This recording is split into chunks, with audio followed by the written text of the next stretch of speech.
This is going to be fun. I want some nasty. Are we having fun yet?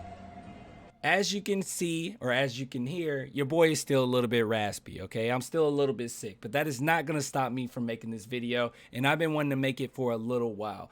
Zach LaVine, DeAndre Ayton, how the heck could the San Antonio Spurs get both of these talents, okay?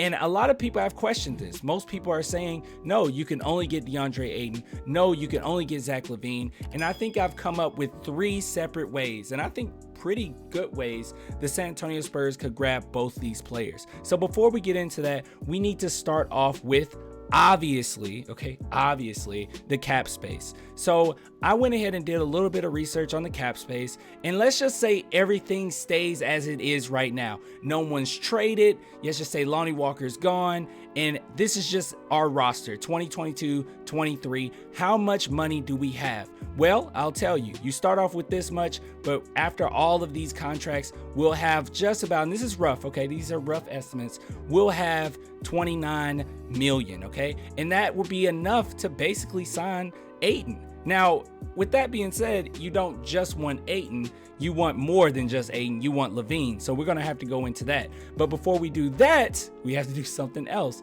We gotta talk about how much is DeAndre Ayton even worth? Because you have to look at the landscape of the NBA, and I would say that I think in his situation, in his position, he would have a really easy time at least convincing teams of paying him 25. Because as I look around the league, now DeMar DeRozan, he took a pay cut. He's 26 million, but he took kind of a pay cut. But if you look around other big mans, you got Bam making 28.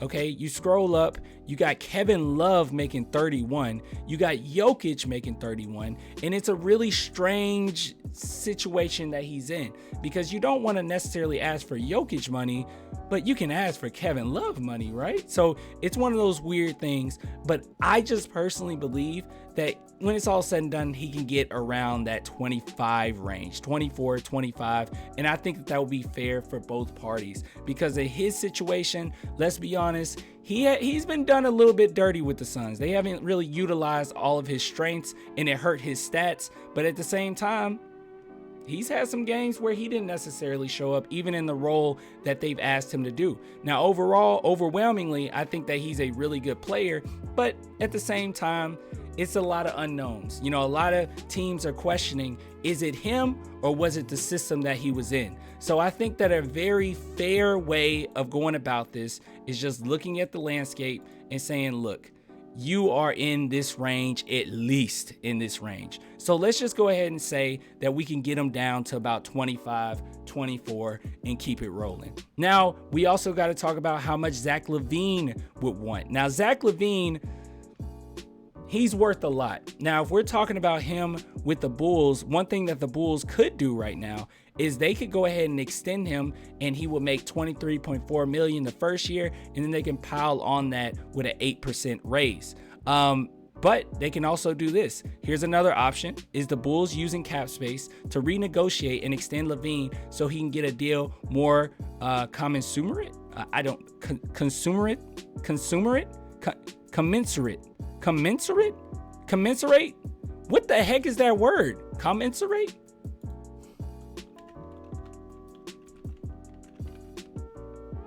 What the heck?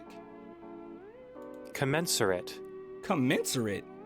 Corresponding in size or degree? I never heard this word. Commensurate. Wow. I've never heard that word before. Well, anyways, so they can go ahead and renegotiate and extend LaVine so he can get a deal more commensurate with his talents, including a boost in 2021-22 up to nearly 34 million. There's no way we will be able to afford 34 million if we're signing him and DeAndre Ayton. The only way we could do that is if DeAndre Ayton goes a little bit lower than what we already talked about, that 25. So let's just hope that Zach LaVine will want to play for the Spurs based on how close he is with DeJounte Murray, and we just bank on that, because there's no way in the heck we will be able to get to that amount of money and get DeAndre Ayton. We would have to really trade quite a few players. Now, with that being said, we have to talk about trades. So this is how this could actually go down. Now, first and foremost, I looked at the Bulls because I wanted to look at teams that have interest or shown interest in Jakob Poeltl this past season. And as you guys remember, it was the Chicago Bulls. They really wanted Jakob Poeltl, but overall, this isn't one of the ways that I think we could get him, okay? This is just something that I plugged in, and I couldn't really think of any reason the Chicago Bulls would engage in this. First and foremost, they want to keep Zach LaVine. Second, they want DeAndre Ayton. It's very known that they are in the talks of trying to get DeAndre Ayton. So it just doesn't make sense for them to engage in this trade, send DeAndre Ayton to us, and they let Zach LaVine leave and go to it just doesn't make a lot of sense for them to make that happen. And I don't necessarily think that the Suns would get enough out of this where they would even be willing to just sign and trade Ayton. I mean, what's the point at that point, you know? I mean, I guess you lose nothing, but then again, I mean, you gain a little bit with McDermott, but this is just one that I just kind of plugged in and I didn't take that serious. But if you were wondering why the Bulls wanted Jakob Poeltl to begin with, they're really bad in the paint. If you're looking here, this is their defense in the paint. And as you know, Jakob Poeltl, that's one of his, one of his strong suits. And in the playoffs, they were one of the worst teams, and all these teams are gone now. Timberwolves, Pelicans, Nets, Sixers, and then it was the Bulls. So they're one of the worst as far as allowing points in the paint, and that was in the playoffs. But even worse, in the regular season, they were also pretty mid, okay? They were 22 in the league as far as allowing points in the paint. So it was very apparent in why they would even want a Jakob Poeltl. But honestly, they would want a Jakob Poeltl while still having their star in Zach LaVine. So I'm just going to ignore this one. This is one I just want to throw in for good measure. But let's go ahead and move on to the ones that I find a little bit more manageable. So with that being said, I could see the San Antonio Spurs moving Jakob Poeltl and moving Doug McDermott with the Charlotte Hornets. Hornets are another team that was interested in Jakob Poeltl, and it makes sense for the Suns to say, hey, we get a Doug McDermott that can play off of Chris Paul and Devin Booker, a nice little vet while you're trying to win this championship, and you get a Plumlee who's also a nice vet that played fairly well this past season. He didn't play bad at all by any means. He was all right. He was a manageable big man, to say the least. So he has experience and he could fit right in with almost any roster. So it would make sense for them to at least use him as a placeholder until they figure things out after losing Ayton. And with them honestly using Ayton in the position that they've used him anyway, they more than likely just need a fill-in big anyway if they're going to use their bigs that way. But getting Doug McDermott would be a big boost for them by a long shot. Now, with that being said, we got to talk about the money here. Now, why did I include Jakob and McDermott? Well, if you only trade Jakob, you only have $39 million, okay? And that's nowhere near enough. It's enough for Ayton, but it's nowhere near enough to go ahead and try to get a Zach LaVine. Like, you're not going to give him anything. You're going to give him about 10 million, 15 million? No, that's not going to work. But here's the thing. Trading Jakob and McDermott gives you about 53 million in cap space, and you can spend that on Ayton for that 24 million. That will be a sign and trade from the Suns, and you can go ahead and get LaVine for that 29 million, that real sweet spot. This is one of my favorite trades because I think that it makes sense for all parties involved. Now, I'm just going to assume the Suns are going to why'd I say it like that? They're going to want to get more than this, but overall, I think that this is something that's pretty objectively good for all ends right here. So let's go ahead and move on, and we're going to go into this one in particular. So this is just straight up. This is one that's probably the most likely that we already kind of discussed, and that would just be us sending McDermott and Jakob to the Suns and them just signing and trading DeAndre Ayton straight to us. Makes the most sense. Free up cap space for us, and we will be in the exact same scenario that we just discussed, in which we would have 24 for Ayton and about 29 for LaVine. Beautiful, perfect. Moving on. Now, this is one that's a little controversial, okay? This is one that people are not gonna like at all. But I also think this is one that makes the most sense if you're gonna do a 3-man trade, okay? A 3-team trade. And that's this. So the Houston Rockets with the Phoenix Suns and Spurs, in which we were sending Jakob Poeltl to the Suns, and the Rockets would send Eric Gordon. Now, they've been trying to get rid of Eric Gordon for a hot minute. You get rid of Eric Gordon, and he's teamed up with Chris Paul.